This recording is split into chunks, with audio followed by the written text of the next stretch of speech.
Question देख लेते हैं डोमेन और रेंज के लिए। ए 10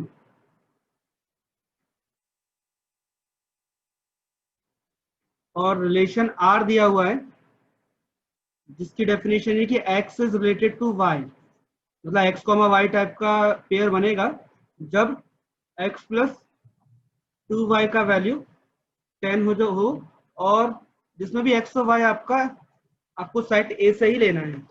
तो साइट ए से आपके दो नंबर आपको चूज करने हैं इस टाइप से कि x प्लस 2y की वैल्यू 10 हो जाए। ठीक है, तो हमें ऐसे नंबर ढूंढने हैं। तो इन नंबर में सीधे सा मतलब है, एक काम करते हैं इसको पहले सॉल्व कर लेते हैं। x हो जाएगा 10 माइनस 2y, तो मेरे पास जो पेयर बनेगा x कोमा वाई टाइप का जो रिलेशन सेट मुझे बनाना है जिसमें x प्लस 2y की वैल्यू 10 है, इसमें कौन कौन से एलिमेंट आएंगे ये देख लेते हैं। तो x कोमा वाई टाइप में सबसे मेरे पास ऑप्शन क्या है वैल्यू के 1 से लेकर 10 तक। अच्छा, पहला मैं ऑप्शन 1 रखता हूँ, y की वैल्यू 1 पुट करते हैं, 2 पुट कर लेते हैं, 3 पुट कर लेते हैं, ऐसे 4 5। ठीक है, अब अगर मैं पहले 5 चेक कर लेता हूँ, तो 10 माइनस 2 8, 10 माइनस 4 6। ठीक है, इसके बाद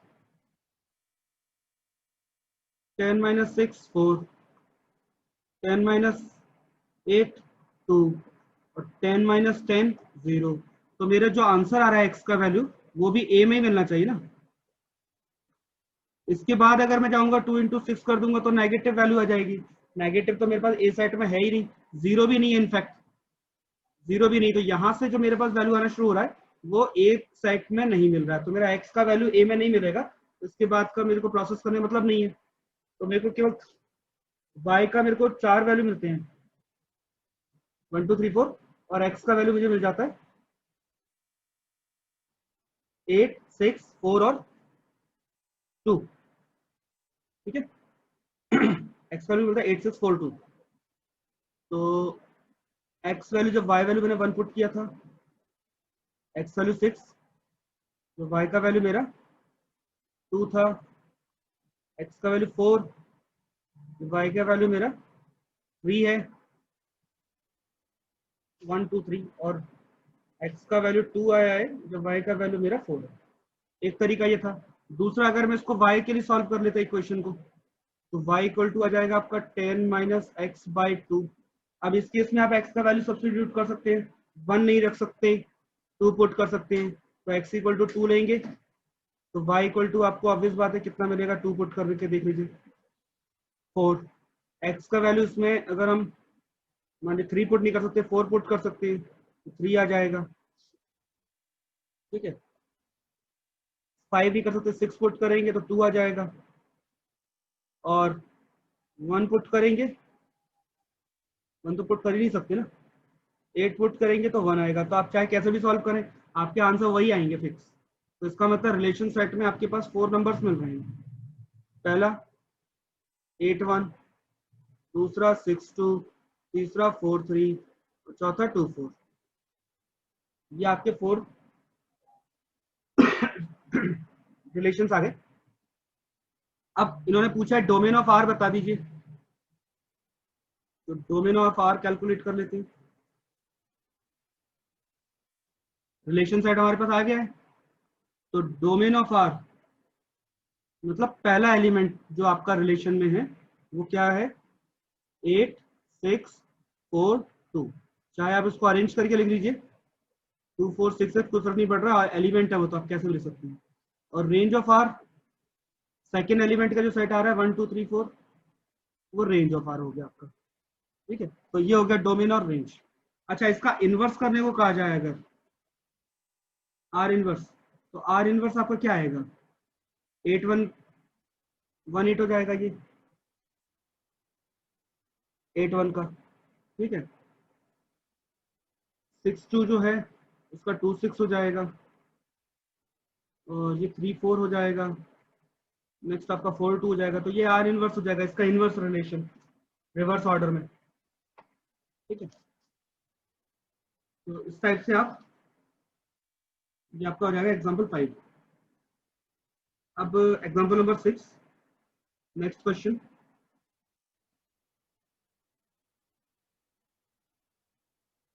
एक टी नाम का सेट है, this is a set of triangles, त्रिभुजों का समुच्चय किसी समतल में। सेट ऑफ ट्राइंगल्स, तो ट्राइंगल्स तो बहुत सारे टाइप के होते हैं, हमने पढ़े हुए हैं, तो कोई भी टाइप का ट्राइंगल हो वो सारे के सारे इस टी नाम के सेट में आते हैं। अब हमने एक रिलेशन नाम का सेट बनाया है आर, जिसमें ए कॉमा बी रिलेटेड होंगे। अगर ए बी जो है दोनों टी नाम के सेट से आते हैं, इसका मतलब ये कि ए और बी दोनों ही ट्राइंगल हैं, त्रिभुज हैं। And A congruent to B, congruence आपको याद होगा, ए और बी, ए क्या है, बी के कॉन्ग्रुएंट है, तो ये रिलेटिव है। कॉन्ग्रुएंट आपने पढ़े तो थे ना, हमारे 3 कॉन्ग्रुएंस रूल थे, एक तो SAS, triple S, RHS, ASA, ये 3-4 हमारे कॉन्ग्रुएंस रूल थे, हमें वो नहीं पढ़ना है, क्योंकि यहाँ पे आपको प्रूफ करने को नहीं बोला कि कॉन्ग्रुएंट है, वही कह रहे हैं कि रिलेशन सेट कब बनेगा, जब 2 ट्राइंगल्स कॉन्ग्रुएंट होंगे। 2 ट्राइंगल्स आर कॉन्ग्रुएंट, तो जो ट्राइंगल कॉन्ग्रुएंट होंगे उनका पेयर आपका करेक्टेड हो गया। तो हमने जो ट्राइंगल को नाम दिया स्मॉल बी के तरीके से दिया है। अब आपको ये बताना है कि ये जो रिलेशन बन रहा है कॉन्ग्रुएंट का, ये इक्विवेलेंस रिलेशन है।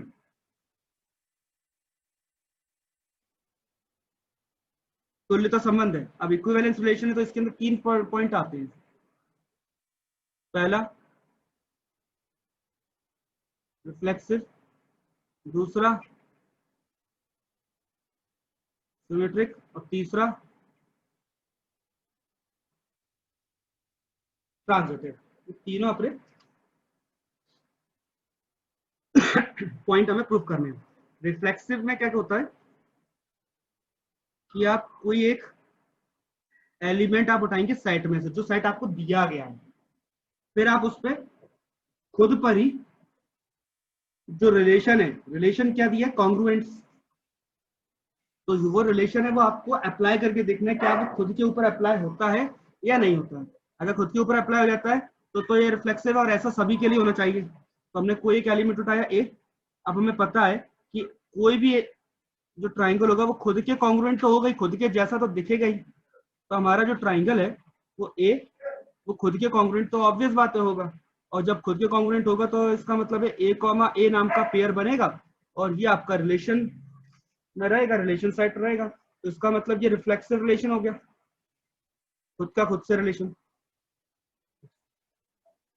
सिमेट्रिक में हम क्या करते हैं, 2 एलिमेंट उठाते हैं इस तरीके से कि ए और बी दोनों कनेक्टेड हो, और हम बताएंगे इसका रिवर्स होगा, वो भी कनेक्टेड होगा। अब ए और बी दोनों कनेक्टेड होंगे तो ऑब्वियस बात है इस पे मतलब डिफॉल्टेडली हमने जो कंडीशन है, जो हमारी रिलेशन की कंडीशन है, वो तो ऑब्वियस बात है अप्लाई होगी ही किस पे, ए कॉमा बी पे। और जब अप्लाई होगी तो हम क्या लिखेंगे, ए इज कॉन्ग्रुएंट टू बी। अब ए बी के जैसा है तो हम ये कह सकते हैं ना कि बी भी तो ए के जैसा है। जब ए कॉन्ग्रुएंट टू बी है तो सीधी सी बात है बी भी कॉन्ग्रुएंट टू ए होगा, और ऐसा होगा तो बी कॉमा ए टाइप का सेट हमारा बन जाएगा रिलेशन में, और सेट और जो रिलेशन है वो हमारा सिमेट्रिक कहलाएगा। तो 2 तो आपके वैसे ही हो गए। अब बचा थर्ड। थर्ड में आपको बताना ट्रांजिटिव। ट्रांजिटिव में आप क्या करते हैं, आप 3 एलिमेंट लेते हैं सेट में से, जो किस टाइप से होते हैं, चेन बनती है, ए बी से कनेक्टेड है और बी सी से रिलेटेड है, मतलब दोनों ही हमारे रिलेटेड हो गए। एक पेयर हो गया ए बी का, दूसरा पेयर हो गया बी सी का। हमें बताना है ए और सी भी आपस में रिलेटेड हो गए। तो जो हमने रिलेशन सेट हमने लिया है उसकी वजह से तो पहले से ही कंडीशन अप्लाई तो ए बी पे भी हो रही है और बी सी पे भी हो रही है। इसका मतलब है ए कॉन्ग्रुएंट टू बी हो रहा है और बी कॉन्ग्रुएंट टू सी भी हो रहा है, ठीक है। तो ए बी के जैसा है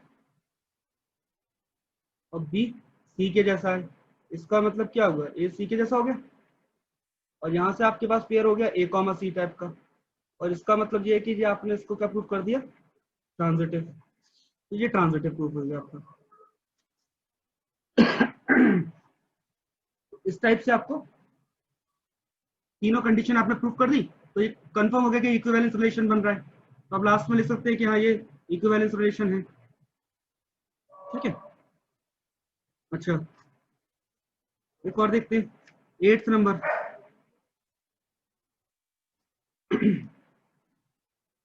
हमारे पास दो रिलेशन है, एक आर एक एस, और दोनों ही जो संबंध है, जो रिलेशन है, वो तुल्यता संबंध है, इक्विवेलेंस रिलेशन है।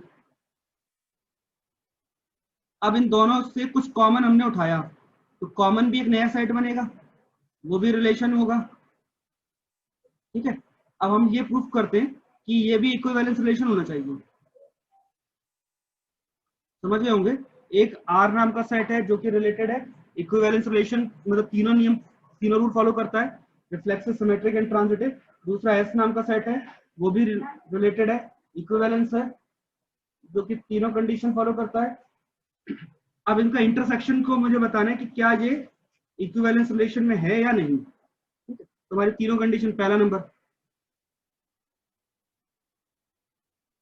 रिफ्लेक्सिव। रिफ्लेक्सिव में क्या करते हैं हम, एक एलिमेंट उठाएंगे।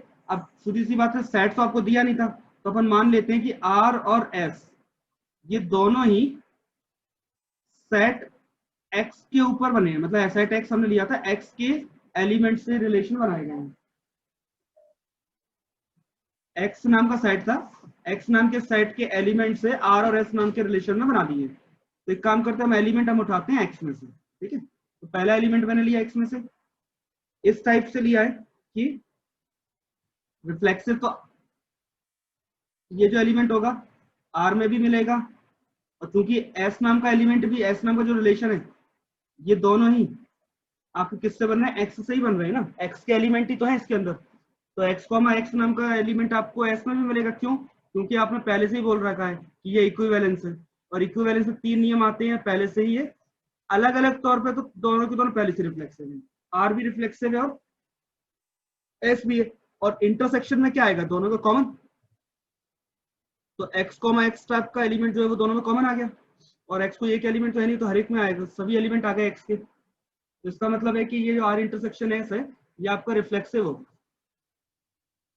ठीक है, दूसरा, अगर हम सिमेट्रिक की बात करें, तो सिमेट्रिक में आप दो एलिमेंट लेते हैं जो कि इस टाइप से होंगे कि एक्स कॉमा वाई रिलेटेड हो, तो आपके पास दोनों एलिमेंट में रिलेटेड होगा, एक्स कॉमा वाई जो है वो आर में भी आएगा और दोनों रिलेशन सेट में मिलेगा, एस में भी मिलेगा। अब पहली बात, आर और एस दोनों इक्विवेलेंस है, और इक्विवेलेंस होने की वजह से सिमेट्रिक तो है, सिमेट्रिक है, तो वाई कॉमा एक्स आपका आर में मिलेगा और वाई कॉमा एक्स आपका एस में भी मिलेगा। तो इसका मतलब ये हुआ कि वाई कॉमा एक्स दोनों का कॉमन हो गया, तो ये सिमेट्रिक भी हो गया। अब अगर ट्रांजिटिव की बात करें, तो आपको 3 एलिमेंट लेने पड़ेंगे एक्स में से, जो कि इस टाइप से होंगे कि X comma Y, Y comma Z, ये दोनों रिलेटेड हैं आर में, और X comma Y, Y comma Z, ये भी रिलेटेड हैं आपके एस में। ठीक है, तो obvious बात है ना। तो अब आप इसको प्रूफ करने के लिए आपको, अब आप प्रूफ क्या करना है कि एक्स कॉमा जेड जो है वो आपका आर में भी आएगा और जेड में भी आएगा, एस में भी आएगा, यानी कि दोनों के कॉमन में आएगा। ठीक है, अब इसको प्रूफ करेंगे, थोड़ा सा हम चेंज करेंगे। सबसे पहले हम इंटरसेक्शन पार्ट ले लेते हैं। हमें प्रूफ क्या करना है कि जो एलिमेंट है वो आपने किस में लिया, एक्स कॉमा वाई में लिया, और वो एलिमेंट कौन सा, एक्स कॉमा वाई। हमको प्रूफ क्या करना है, X comma Y, Y comma Z, दोनों ही एलिमेंट आपके आर इंटरसेक्शन एस में लेंगे, और हम प्रूफ करेंगे एक्स कॉमा जेड किस में मिले, आर इंटरसेक्शन जेड में मिल जाए, ये हम प्रूफ करेंगे। ठीक है, तो अभी बात है, पहले इसको लेके चलेंगे इस वाले पार्ट को। तो यहाँ पे एक्स कॉमा वाई और वाई कॉमा जेड, ये आपके आर में भी मिलेगा और एस में भी मिलेगा। ठीक, जब आर और एस में मिलेगा, तो यहाँ पे आर और एस में आपको एक्स जेड भी मिल जाएगा आर में, और एस में भी मिल जाएगा। दोनों का कॉमन आपका मिल जाएगा, ये x, z मिल जाएगा, दोनों में कॉमन। जो आपका ये पार्ट है वो आपका प्रूफ है। थोड़ा सा लिखने का तरीका बदलना पड़ेगा, बाकी लिखा तो वही सब कुछ है। तो इस तरीके से रिफ्लेक्सिव, सिमेट्रिक और ट्रांजिटिव तीनों कंडीशन फॉलो जाएंगी, तो आपका जो सेट है वो इक्विवेलेंट रिलेशन कहलाएगा। ठीक है, इसके बाद बाकी एग्जांपल 10 तक देख लेना। अब मैं बता रहा हूँ एंटी सिमेट्रिक।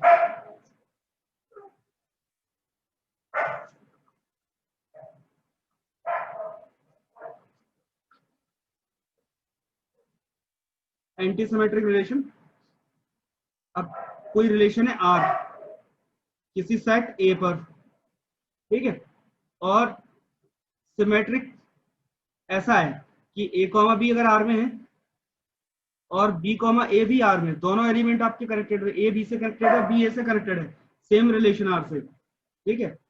लेकिन एक ही कंडीशन पे जब दोनों ही क्या हो, इक्वल हो, तो ऐसे रिलेशन को हम कहते हैं एंटी सिमेट्रिक। एग्जांपल के तौर पे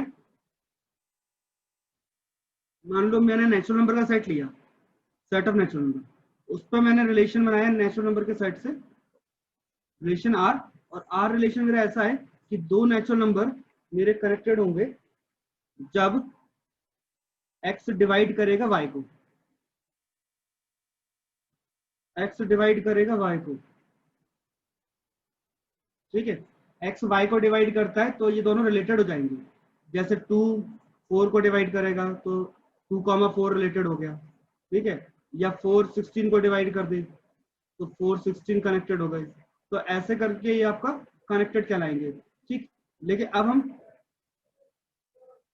2 4 को डिवाइड कर रहा है, मतलब एक एलिमेंट x वो y को डिवाइड कर रहा है और y x को कर रहा है, मतलब दोनों एक दूसरे को डिवाइड कर रहे हैं। ऐसा पॉसिबल एक ही कंडीशन में हो सकता है कि जब दोनों नंबर बराबर हो, अदरवाइज तो पॉसिबल ही नहीं है ना कि भाई 2 4 को डिवाइड कर दे, 4 भी 2 को डिवाइड कर दे, ऐसा कैसे होता है।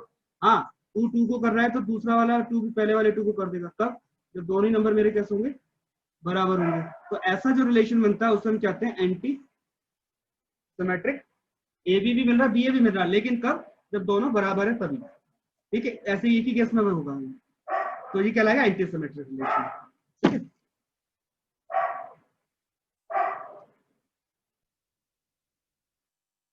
अब है अपना टॉपिक इक्विवेलेंस सेट, तुल्यता वर्ग या इक्विवेलेंस क्लास, एक ही बात है, चाहे इक्विवेलेंस सेट बोले या इक्विवेलेंस क्लास बोले। बहुत इंपॉर्टेंट है, समझ लो। पहले तो आपको समझ आ गया कि इक्विवेलेंस जो रिलेशन चल रहा है हमारा, रिलेशन जो है, जो संबंध है, वो किसी एक सेट पे बने के एलिमेंट से बनेगा। तो कैपिटल ए नाम का हमने लिया सेट, इस सेट के एलिमेंट से, अवयवों से हमने बनाया कैपिटल आर नाम का इक्विवेलेंस रिलेशन, तुल्यता संबंध, ठीक है। मतलब कि तीन कंडीशन ये सेटिस्फाई कर रहा है। अब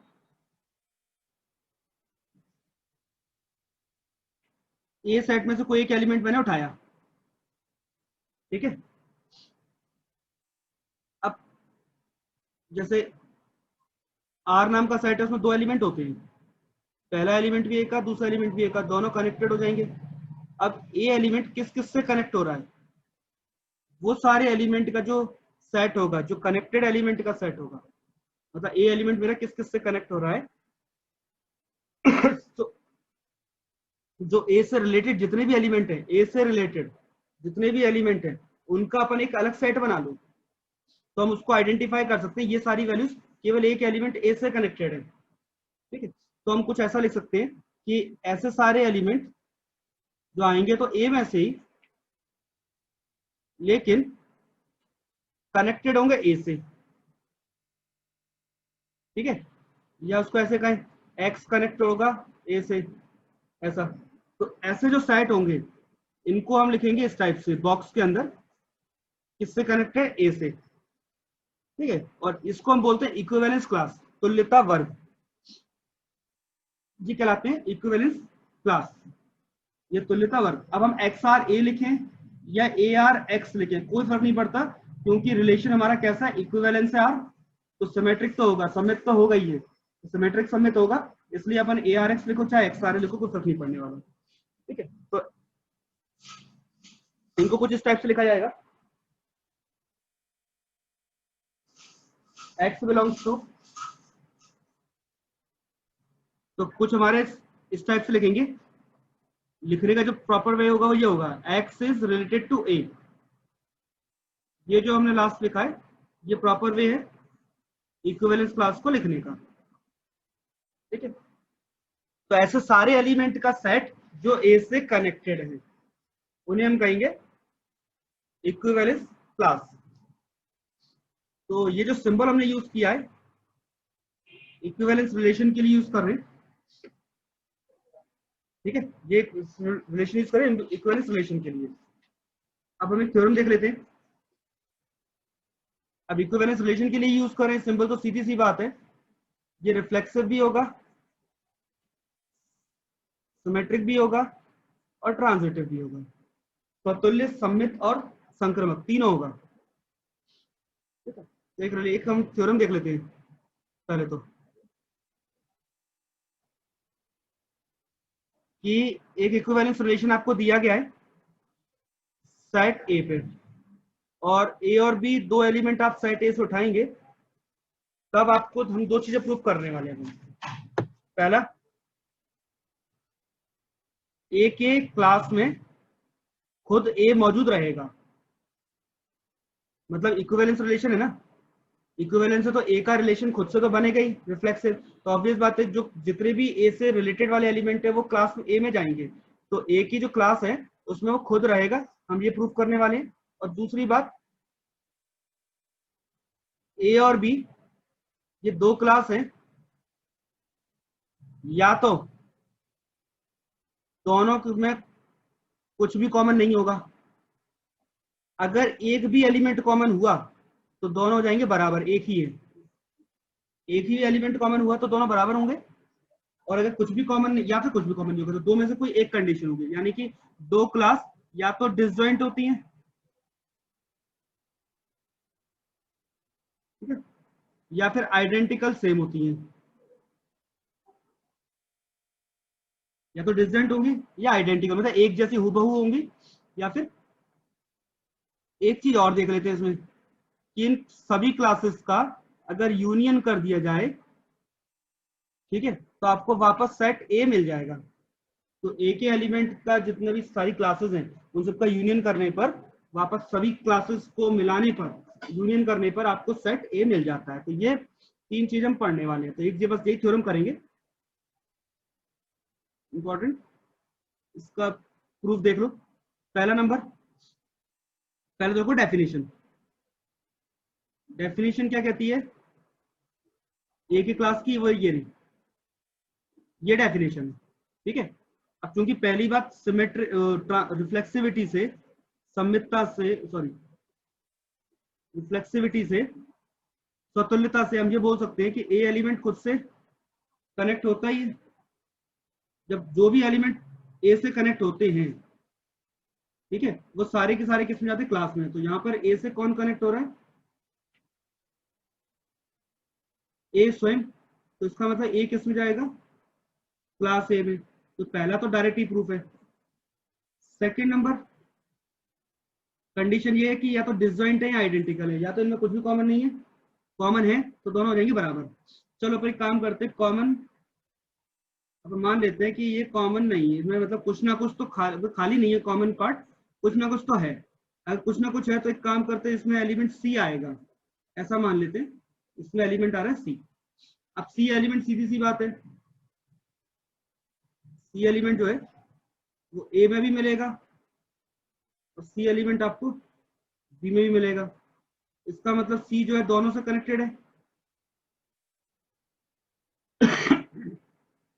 सी कनेक्टेड ए से भी है और सी कनेक्टेड बी से, यही तो डेफिनेशन हो गई।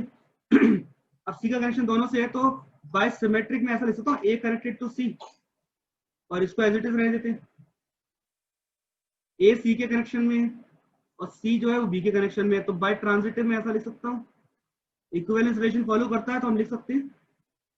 और जो ऐसा होने पर ठीक है, एक चीज तो ये हो गई। इसका मतलब है कि अब हमें क्या बताना है कि ए बी से कनेक्टेड है, इसका मतलब ए एलिमेंट तो बी में चला गया ना। इसका मीनिंग तो ये हुआ कि ए किस में चला गया, बी में चला गया। ठीक है, एक काम करते हैं, हम एक एलिमेंट ले लेते हैं वाई, कहां से, ए से। तो सीधी सी बात है, ए तो वाई से कनेक्ट हो गई होगा, वाई ए से कनेक्ट हो गई होगा। और दूसरा हमने एक और चीज निकाली है, ए जो है वो कनेक्टेड है